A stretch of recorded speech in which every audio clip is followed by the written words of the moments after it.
আসসালামু আলাইকুম, সবাই কেমন আছেন? আশা করি অনেক অনেক ভালো আছেন। দীর্ঘ শ্বাস ফেলা ছাড়া আর কিছুই নাই। মানে কি বলবো, এই যে পিচ্চিটার ছবিটা দেখতে পারতেছেন আপনারা, এর ছবিটা দেখে বা এর কাহিনী শুনে আপনারা কে কতটুকু ভালো আছেন আমি নিজেও বলতে পারতেছি না, বা আমার মুখে কোনো ভাষা নাই, আমি নিজে বলতে পারতেছি না যে কি বলবো। এই মেয়েটার কাহিনী শুনে আমি কি বলবো। আমারও একটা মেয়ে আছে, আমি জানি যে ওর বয়সী মেয়েরা যারা আছে আমাদের সবারই মানে নিজেদের মেয়ের মতো।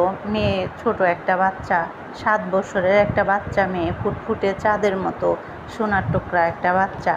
তো এই বাচ্চাটারে যে মায়ের পুত এরকম করছস, তোরে যদি আমি কাছে পাইতাম, আমি জানি না আমার বাংলাদেশের প্রধানমন্ত্রী কি শাস্তি দিবে, ওর জন্য কি রেখেছে আমি সেটা জানি না, বাট আমার কাছে যদি ওরে দিত ছাইরা, তো আমি এই যে মুরগিটা কাইটা রান্না করতেছি মরিচ দিয়া, এরকম কাইটা টুকরা টুকরা করে রান্না করে তারপরে কুত্তা দিয়ে খাওয়াইতাম, রাস্তার কুত্তা দিয়ে খাওয়াইতাম এই মানুষটারে আমি। তো আমি জানি না আমাদের প্রধানমন্ত্রী এর জন্য কি বিচার রেখেছে, আমি নিজেও বলতে পারতেছি না, কারণ বিগত যতগুলা দর্শিতা হয়েছে তাদের জন্য কোনো রকম কোনো বিচারই হয়নি। ওই 2-4 বছর